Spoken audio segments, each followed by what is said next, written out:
En este primer video hablaremos un poco sobre conceptos básicos a saber de la termodinámica, donde la termodinámica básicamente se puede definir como la ciencia de la energía, donde actualmente realmente el concepto se interpreta de manera amplia para incluir los aspectos de energía y sus transformaciones, incluida la generación de potencia, la refrigeración, y las relaciones entre las propiedades de la materia. Y hablando de la energía, podemos definir esta como la capacidad para causar cambios. Por ejemplo, en una fogata, mientras se consume la leña, se produce energía calorífica. Entonces, pasemos ahora a la primera ley de la termodinámica, la cual está relacionada con la energía. Y aquí tenemos entonces el principio de la conservación de la energía, que nos dice que la energía no se crea ni se destruye, solo se transforma. Y como ejemplos tenemos este primer ejemplo donde tenemos una roca en un acantilado con una energía potencial de 10 unidades y una energía cinética 0. Y en un estado 2 seguimos teniendo 10 unidades de energía, pero en este caso tenemos 3 unidades de energía cinética y 7 unidades de energía potencial.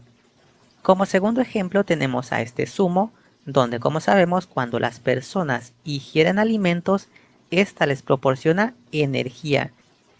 Y entonces, en términos matemáticos podemos expresar que la energía de entrada menos la energía de salida es igual a el cambio en el contenido energético. Hablemos ahora sobre la segunda ley de la termodinámica. Esta nos menciona que la energía tiene calidad, así como cantidad, y los procesos reales ocurren hacia donde disminuye la calidad de la energía. Por ejemplo, en esta taza de café caliente a 70 grados centígrados, sabemos que esta emite calor hacia el ambiente, que en este caso está a 20 grados centígrados, y por la segunda ley de la termodinámica, podemos decir que la temperatura fluye de la taza caliente de mayor temperatura hacia el ambiente que tiene menor temperatura. Hablemos ahora sobre los sistemas y volúmenes de control, donde podemos definir a un sistema como la cantidad de materia o región en el espacio elegido para el análisis, donde éste tiene una frontera, la cual es la superficie real o imaginaria que separa al sistema de sus alrededores.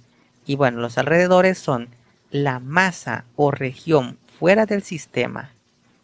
Y en términos matemáticos, se dice que la frontera tiene espesor 0, de aquí que la superficie real o imaginaria, y por lo tanto no puede contener ninguna masa ni ocupar un volumen en el espacio. Y entonces, hablemos sobre los sistemas cerrados y abiertos. Un sistema cerrado, conocido también como masa de control, es aquel en el cual sí puede haber energía que sale, pero la masa en el sistema cerrado permanece constante, donde un caso especial sería el sistema aislado. En este se prohíbe incluso que la energía cruce la frontera, es decir, en el sistema cerrado tenemos que la masa permanece constante, pero sí puede haber intercambios de energía, pero en el sistema aislado, tanto la masa como la energía deben permanecer constantes en el sistema. Ahora, un sistema abierto o volumen de control, como también suele llamarse, es una región elegida apropiadamente en el espacio. Generalmente encierra un dispositivo que tiene que ver con flujo másico, como un compresor, turbina o tobera. Esto como lo podemos ver en la figura 6, donde aquí tenemos una tobera y a la vez, en este caso, podemos ver que el sistema está abierto debido a este orificio.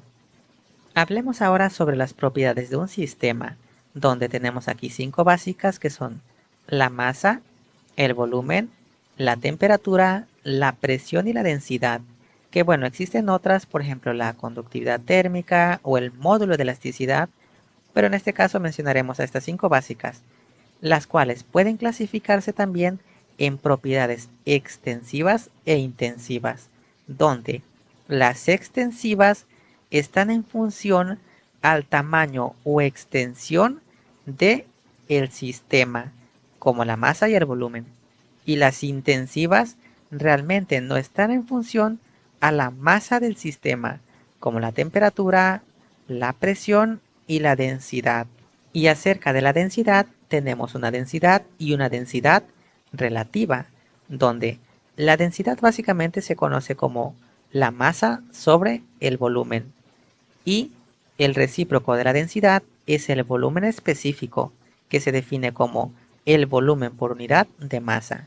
Es decir, el volumen específico es igual a el volumen sobre la masa, que es igual a 1 sobre la densidad.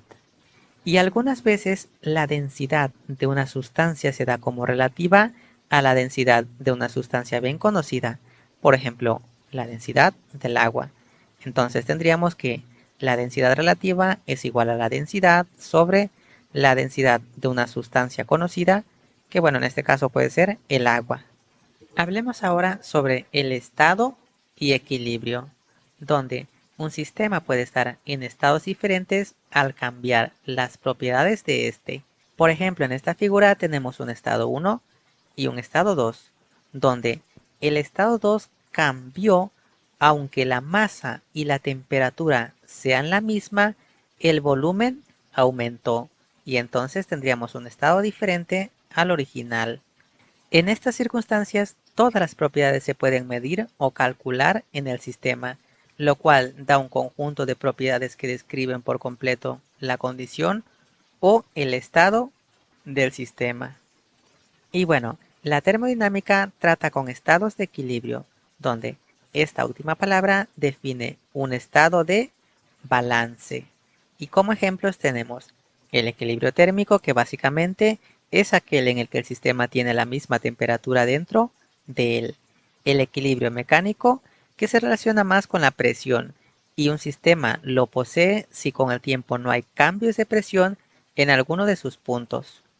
Hablemos ahora sobre los procesos y ciclos, donde cualquier cambio de un estado de equilibrio a otro experimentado por un sistema es un proceso, donde para que haya un cambio del estado 1 al estado 2 debe haber una trayectoria de proceso. Y cuando un proceso se desarrolla de tal manera que todo el tiempo el sistema permanece infinitesimalmente cerca de un estado de equilibrio, estamos ante un proceso cuasi estático o de cuasi equilibrio. Por ejemplo, en la figura 10A tenemos una compresión lenta y entonces tendríamos un proceso cuasi estático o de cuasi equilibrio. Y en la figura 10B tenemos una compresión muy rápida y entonces el proceso no es de cuasi equilibrio. También tenemos el proceso isotérmico, que bueno, este es básicamente aquel durante el cual la temperatura permanece constante. También tenemos el proceso isobárico, es aquel en el cual la presión permanece constante. Y el proceso isocórico o isométrico, este es aquel donde el volumen específico permanece constante. Y para finalizar, hablemos un poco sobre la temperatura y la ley cero de la termodinámica, donde la temperatura básicamente es la propiedad que determina si un sistema se encuentra o no en equilibrio térmico con otros sistemas, donde la temperatura está relacionada con la ley cero de la termodinámica, donde esta nos dice que si dos cuerpos se encuentran en equilibrio térmico con un tercero, entonces están en equilibrio térmico entre sí los tres cuerpos. Como ejemplo podríamos sustituir al tercer cuerpo por un termómetro y entonces la ley cero de la termodinámica nos diría que dos cuerpos están en equilibrio térmico si estos mantienen la misma lectura de temperatura, incluso si estos no están en contacto. En siguientes videos comenzaremos a resolver problemas, pero por ahora eso sería todo.